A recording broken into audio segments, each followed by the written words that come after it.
pelo sinal da Santa Cruz, livrai-nos Deus, nosso Senhor, dos nossos inimigos. Em nome do Pai, do Filho e do Espírito Santo. Amém. Meu Senhor e meu Deus, creio firmemente que estás aqui, que me vês, que me ouves. Adoro-te com profunda reverência. Peço-te perdão dos meus pecados e graça para fazer com fruto esse tempo de oração. Minha Mãe Imaculada, São José, meu Pai e Senhor, meu anjo da guarda, intercedei por mim.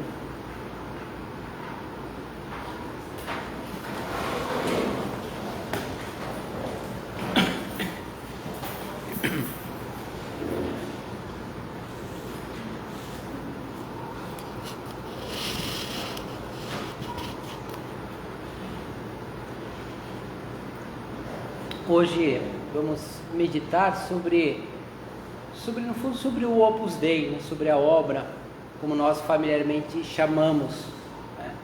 E um aspecto específico, né? O Opus Dei, a obra, né? Como a gente fala, como uma família. Todas as pessoas que, mesmo quem vem a primeira vez, né? Mas a maior parte, acho que já veio no centro, talvez tenha percebido, né? Que de fato, né, vamos assim, as pessoas aqui se tratam de uma forma simples, né, de uma forma cordial. O ambiente é um ambiente também, digamos, de família, né, e por isso, eu estou até falando essa meditação, porque no último sábado, né, essa é a razão, foi o aniversário do fundador do Opus Dei, e nós comemoramos como uma família o aniversário, né? O aniversário do fundador. Então tem, enfim, como qualquer festa, né?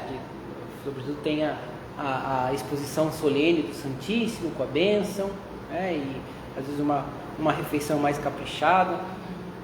E também na obra a gente comemora os aniversários também da mãe de São José Maria Escrivá, que nós chamamos nosso padre, que é Dona Dolores, né?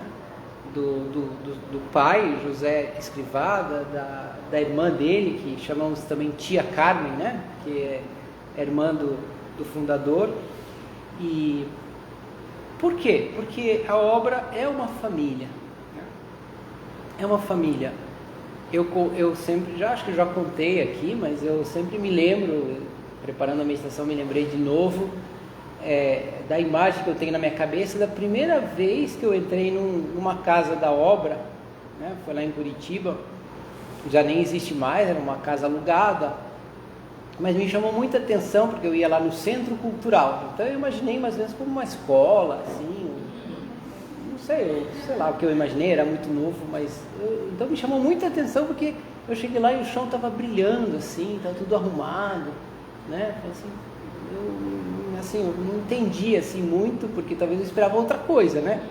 E eu cheguei lá e vi o quê? Uma casa, um lar de família, cuidado, né? Limpo, com adornos, como é a casa de uma família. Por quê? Porque o Opus Dei é uma família. É uma família. E vamos aprofundar nisso pensando porque a igreja é uma família. A igreja é uma família. O próprio Deus, né? A igreja é o povo de Deus. Deus é uma família, Pai, Filho e Espírito Santo. É como um modelo de uma comunhão. E a igreja que Jesus Cristo fundou, né, também tem, né? Tem um fundador, que é o próprio Jesus Cristo. Tem uma mãe, que é Maria, né? Tem o nosso Pai Deus, enfim. E vive como uma família, né? As pessoas que são da igreja, né, formam sempre comunidade, né? É claro que é impossível, né, uma comunidade assim internacional, então por isso que normalmente a igreja acaba, digamos assim, formando essas pequenas comunidades, né, que são as paróquias, que são os grupos, são os movimentos, que é o Opus Dei também, né? Por isso o fundador gostava de dizer, né, que a igreja, o Opus Dei é uma partezinha da igreja. é uma pequena família dentro dessa grande família que é toda a igreja. E Deus quis assim, né? E gostaria, assim, um plano ideal, o que deve ser a igreja? Muitas pessoas tratando-se como irmãos, buscando os mesmos ideais, os ideais de santidade, né? Com uma natural diversidade, né? Porque os povos são muito diferentes, as pessoas são muito diferentes, enfim, as culturas são diferentes também, os tempos vão mudando, né? Quer dizer, os nossos avós pensavam de um jeito que a gente pensa de outro, né? E é normal. E todos, tanto os nossos avós como somos plenamente igreja. E quando Deus, né? E sempre foi assim, né, na igreja. A gente pode pensar que é fácil lembrar, todos vocês conhecem provavelmente as cartas de São Paulo, que São Paulo ia em cada um dos lugares, ia anunciando Jesus Cristo, as coisas que Jesus Cristo falava, as coisas que ensinava. E ao anunciar Jesus Cristo, então as pessoas escutavam o apóstolo São Paulo e falavam, puxa, isso aqui eu quero viver, e naturalmente iam formando pequenas comunidades.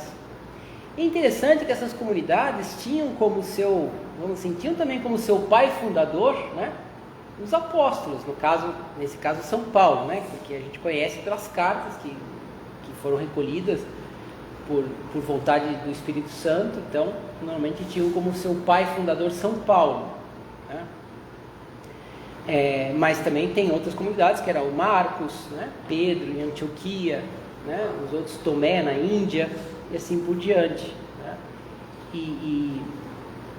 E eram comunidades formadas sob a autoridade de um dos apóstolos. E hoje em dia é assim também, né? Na igreja, cada lugar tem a autoridade de um bispo, né, que é o representante do apóstolo, e formam assim uma comunidade.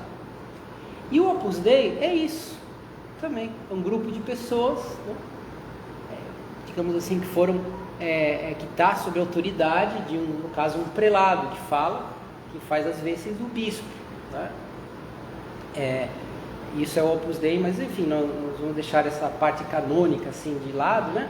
Mas eu queria só lembrar que é bonito se você ler, por exemplo, essas palavras de São Paulo, diz assim: admoesto-vos como meus filhos muito amados.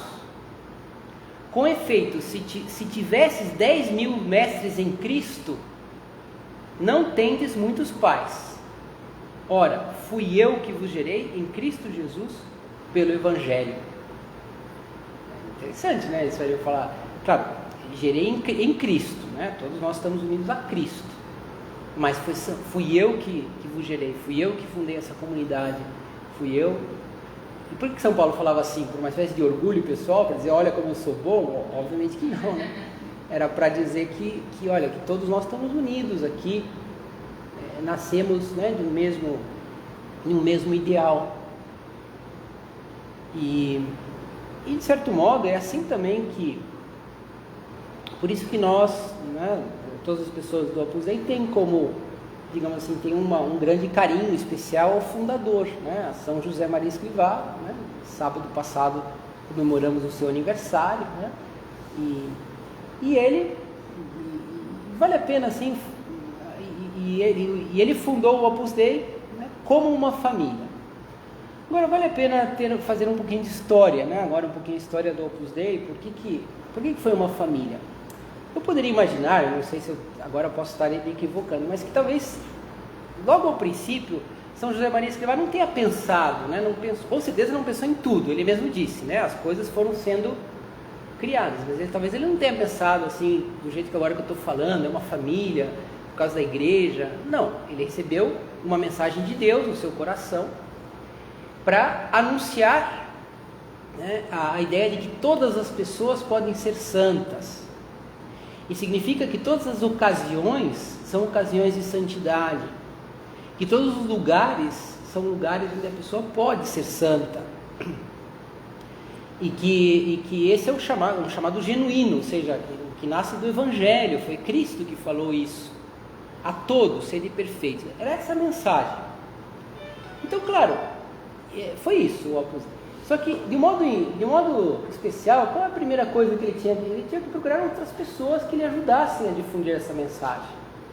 Ele já pensou mesmo em uma instituição, né, em um grupo de pessoas que tomassem isso, né, nas costas, um encargo, uma missão divina, e fosse anunciando, né?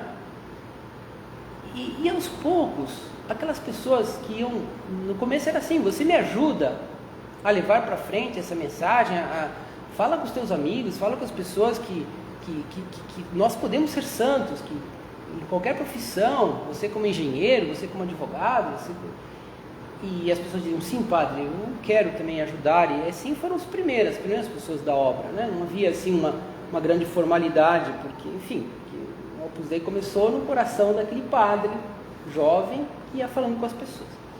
E aos poucos, aquelas pessoas começavam a ter um trato, lembra que quase que era uma idade muito semelhante, né? Tanto que um dos primeiros membros da obra foi Isidoro Zorzano, um homem chamado Isidoro Zorzano, que tinha sido colega de escola do nosso padre, de São José Maria Escrivá. Eles tinham a mesma idade. Depois vieram outros que tinham idades semelhantes, né? Ele era um sacerdote de 26 anos, 27 anos, 28, também os jovens tinham mais ou menos essa idade. Mas, no entanto, começaram a chamar ele de padre. Padre, no caso, não na Espanha, normalmente quando um sacerdote chamam de dom, de cura, né, sacerdote diocesano, né? Então, não chamam de padre, mas começaram a chamar de padre, não no sentido de presbítero, de eclesiástico, mas no sentido de pai. No começo, imediatamente, São José Maria se sentiu um pouco mal, ele tinha um pouco, né, não me chame assim, né? Mas depois foi entendendo que ele não conseguia fazer, né, as pessoas de chamarem de padre, e começou a perceber que era algo de Deus, né, era algo que queria, e ele percebeu que o que ele tinha fundado não era simplesmente uma instituição, né, uma comunidade assim, digamos, uma associação, né, que as pessoas vêm, não, mas uma família, e que ele era o pai daquela família, e acabou deixando, né, que o chamasse de padre, e ele alguma vez citou essa frase de São Paulo, né? Ainda que tivesses 10.000 mestres em Cristo, não tendes muitos pais. Fui eu que gerei em Cristo Jesus pelo Evangelho. Ele nunca falou que, né, ele, mas muitas vezes ele falava, olha, eu sou o fundador, né, e vocês estão convivendo com o fundador, e também gostava, né, que as pessoas comemorassem, digamos assim, o seu aniversário, não por uma preocupação, não por uma egolatria, né, um egocentrismo, não. Aliás, não tinha nada disso, mas porque percebeu que era uma família. E com o passar do tempo, né, então, porque tem um pai, né, porque tem um fundador. Depois também, o convívio das pessoas da obra era assim sempre muito familiar. Então, por exemplo, né, vocês sabem que é comum naquela época, né, na Espanha também, enfim, que a instituição familiar era muito assim forte, as pessoas gastavam mais tempo assim convivendo na família. Então era muito comum ter o que se chama, no sentido castelhano, espanhol, a sobremesa. A sobremesa não é só vamos dizer, o que você come depois do prato principal, mas era algo que você comia, um doce, junto com um licor, com café, com alguma coisa, depois, né, saindo da mesa, sobremesa, sai da mesa, vai para um outro lugar e bate um papo, né, conversa, enfim, você vai nas reuniões familiares, você vai no restaurante, depois sai, vamos tomar um café, né, é mais ou menos essa ideia. E claro, e como família as pessoas queriam, especialmente quando estavam com o fundador, mas quando estavam juntos, né, entre as pessoas da obra, de fazer a sobremesa, né, e conversar e tal, e foi aí que nasceram as tertúlias, né? Que existe essa palavra em português também, tem esse significado de reuniões onde as pessoas tratam algum tema intelectual, algum tema mais transcendente, né? E por isso começaram as tertúlias, as pessoas começaram a se encontrar e conversar e contar, né, cada um conta a sua vida. E o fundador da obra, São José Maria Escrivá, gostava de formar as pessoas nas tertúlias. Ou seja, ele preferia, mais do que dar uma palestra, quando, claro, ele dava as meditações, porque é a conversa com Jesus, que a gente, né, faz junto e fala com ele, mas depois, assim, quando ele queria explicar alguma coisa, era nas tertúlias, onde ele ia falando, as pessoas iam perguntando, né? Claro que as tertúlias eram tertúlias mais especiais, né, por estar lá diante do fundador, as pessoas talvez, ele era o centro das atenções, mas no fundo ele, depois na sua casa, ele fazia também o que a gente faz até hoje, né? Essas tertúlias, cada um vai falando as suas coisas, e às vezes não são temas tão intelectuais, né? Também pode ser algumas coisas mais triviais, até uma brincadeira, desde que não falte a caridade, né? Uma com a outra, e é isso, né? A própria convivência ia formando, porque ele percebeu, né, que a obra é uma família. Depois, por exemplo, ele percebeu também a importância de que nas casas, porque na medida que foram aumentando os membros da obra, né, aqueles que se dedicavam mais totalmente ao serviço, né, da mensagem da santidade no meio do mundo, então tinham que ter um lugar para morar e acabam morando juntos, né? Então ele queria que as casas não fossem uma espécie de quartéis ou, né, de lugar só onde a pessoa ia morar lá e como se fosse uma escola, né, ou algo parecido, mas sim que fossem lares de família, né, onde se cuidasse com carinho, né, do ambiente, né, das refeições, etc. Né? Ele se preocupava muito com isso e via essa importância. A primeira experiência da vida em família foi depois mais estreita, né, mais próxima, foi depois da Guerra Civil. Né? Tinha começado já antes, mas durou muito pouco tempo. Então, lá no ano 39, eles voltaram para Madrid. Muita gente não tinha onde morar, porque ainda as famílias estavam dispersas e às vezes recomeçaram as aulas em Madrid, muita gente não era de Madrid. Então, São José Maria Escrivá convidou alguns membros da obra, uma meia dúzia que estavam lá, para morarem, né, na sua casa, seria a casa paroquial, né? Ele era reitor do patronato de Santa Isabel. E já quis organizar, né? Falou, olha, então vamos fazer, né, fazer daqui um lar. E aí na primeira refeição alguém até se dispôs, não pode deixar que eu vou fazer uma paella, né? A paella é um prato lá espanhol, e ficou horrível, né?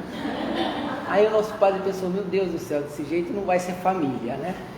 Então foi aí que ele pediu, né? Ele não queria fazer isso, porque, enfim, mas pediu para sua mãe e sua irmã que cuidassem, né, dos serviços domésticos, que não são só os trabalhos, né, não pelo trabalho, mas por fazer um lar. Não seria só trabalhar, né? Isso, mas porque todo mundo tem que cuidar da casa, todo mundo tem que fazer as coisas da casa.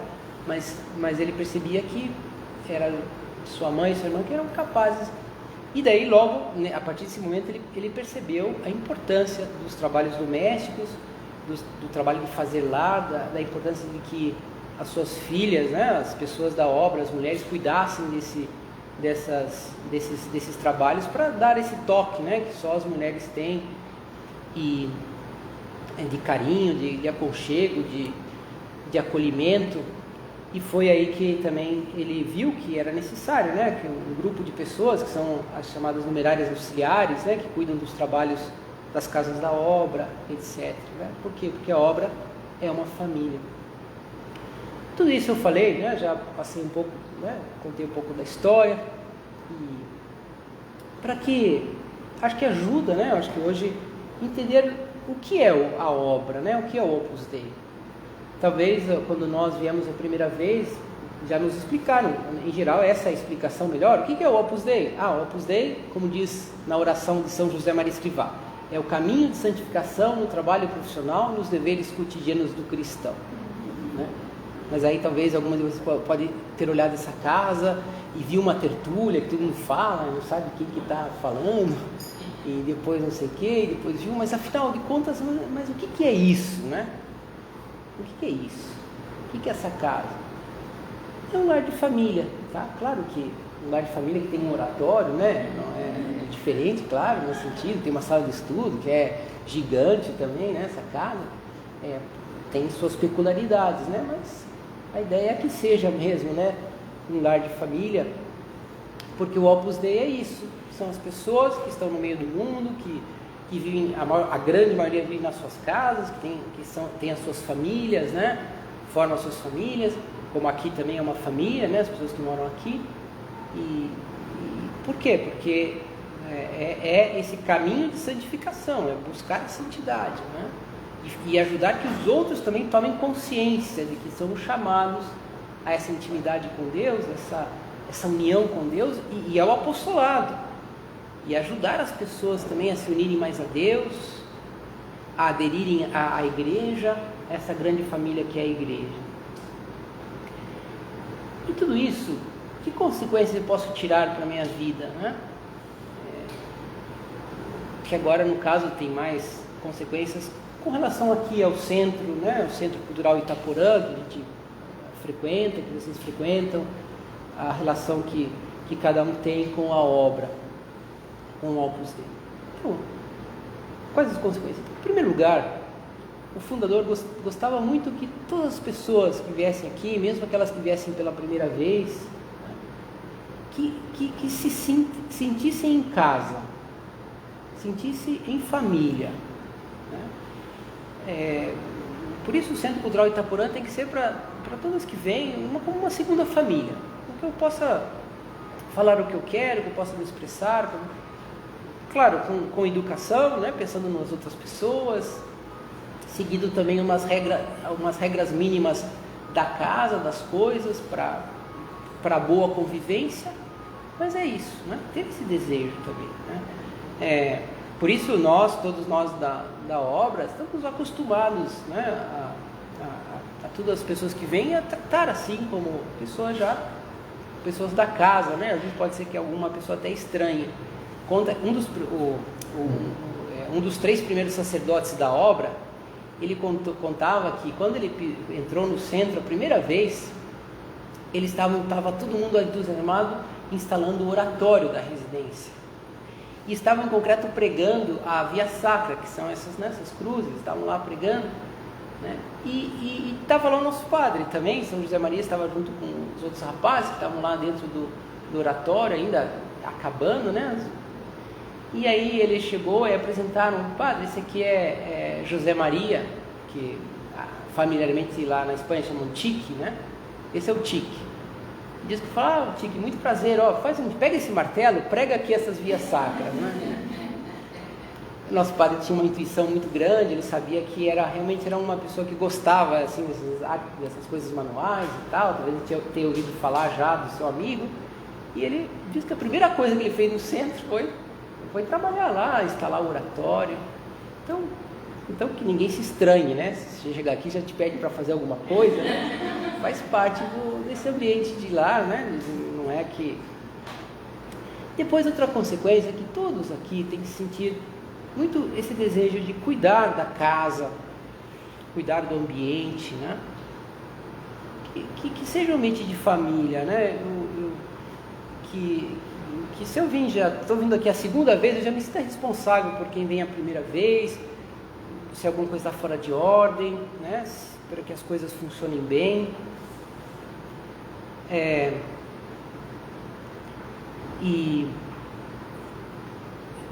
Eu vou citar aqui umas palavras do atual prelado da obra, né? Que a gente chama, também é uma forma familiar, a gente sempre chama o prelado, chama de padre, né? O padre. O nosso padre, que é o fundador, mas depois os outros, eles herdam essa paternidade, né? Então, por isso a gente chama de padre, que não é só no sentido de padre de sacerdote, né? Mas no sentido de padre de pai mesmo.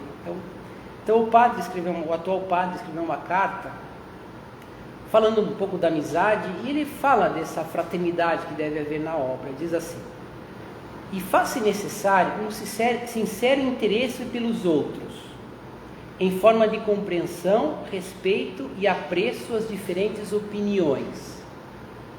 Um tom positivo nas conversas, que permite enfocar melhor as questões. Em resumo, trata-se de que sejamos semeadores de paz e de alegria, como o nosso Padre nos ensinou. Também retificando com o espírito esportivo, quando em lugar de paz tivermos semeado talvez um pouco de discórdia. Isso é cuidar desse ambiente de família, né? Quer dizer, um tom positivo nas conversas, enfim, sobretudo escutar, né? Deixar as outras pessoas falarem, né? Quando eu vou falar, eu dou uma opinião que anime, que enche de esperança. Se às vezes eu estou um pouco negativo e não vou fazer isso, é melhor então se calar, né? Deixar que outra pessoa fale, mas ser esse semeador de paz e de alegria.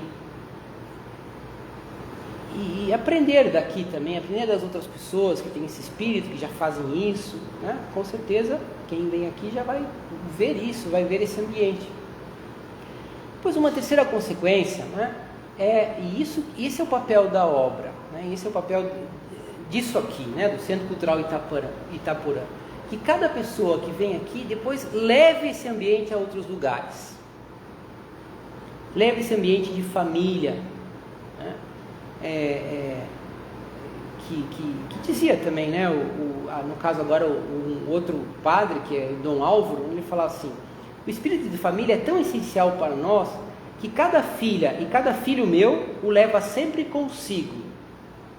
É tão forte que logo se manifesta ao nosso redor, facilitando a criação de um ambiente de lar em qualquer lugar onde nos encontramos. Às vezes podemos estar lá na nossa faculdade, né, que não tem nada de ambiente de lar, né? Você vai ainda mais na faculdade pública, né? Aquela bagunça. Mas tudo bem, realmente o ambiente nesses lugares não ajudam muito. Mas eu sei sorrir, eu sei dar um lugar aos outros, eu sei oferecer. Né? Puxa, você tem lá no bandejão, né? Oferecer o lugar para quem quer sentar. Enfim, que as pessoas falam: puxa, eu estou com ela e eu estou bem, estou me sentindo bem, estou à vontade, eu estou em casa, eu posso me abrir, eu posso falar o que eu quiser, porque vou ser respeitada, vou ser escutada. Por isso, nosso ser e sentir-nos família não se fundamenta na materialidade de vivermos sob o mesmo teto, mas sim no espírito de filiação e de fraternidade, que o Senhor quis para a sua obra desde o primeiro momento. Quer dizer que a obra é uma família, claro, eu falo aqui do centro, mas não é aqui o centro, né? Mas é o espírito de cada pessoa, né?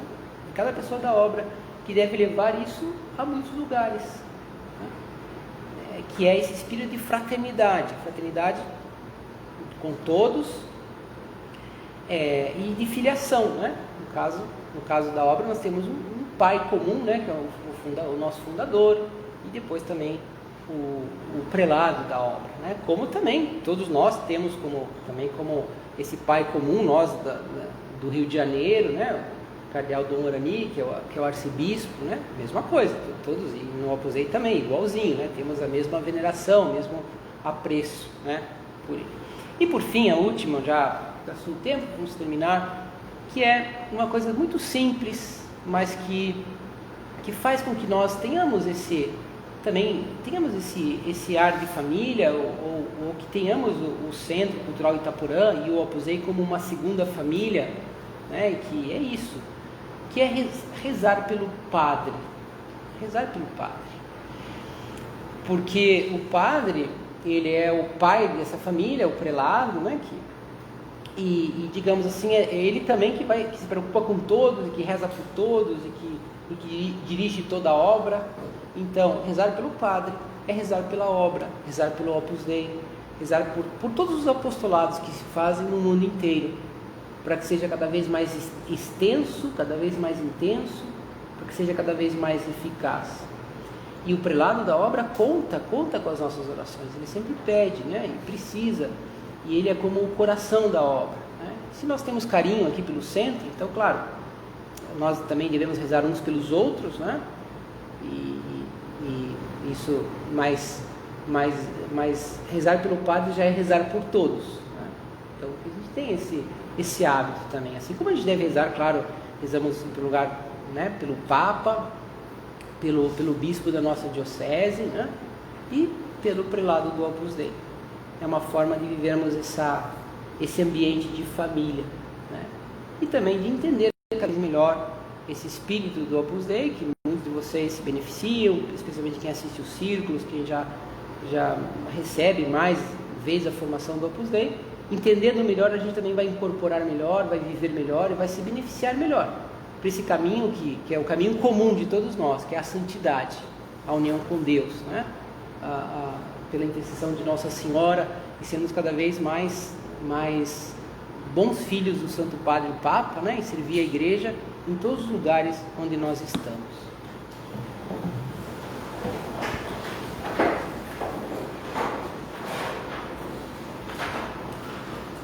Dou-te graças, meu Deus, pelos bons propósitos, afetos e inspirações que me comunicaste nesta meditação. Peço-te ajuda para os pôr em prática. Minha Mãe Imaculada, São José, meu Pai, Senhor, meu anjo da guarda, intercedei por mim.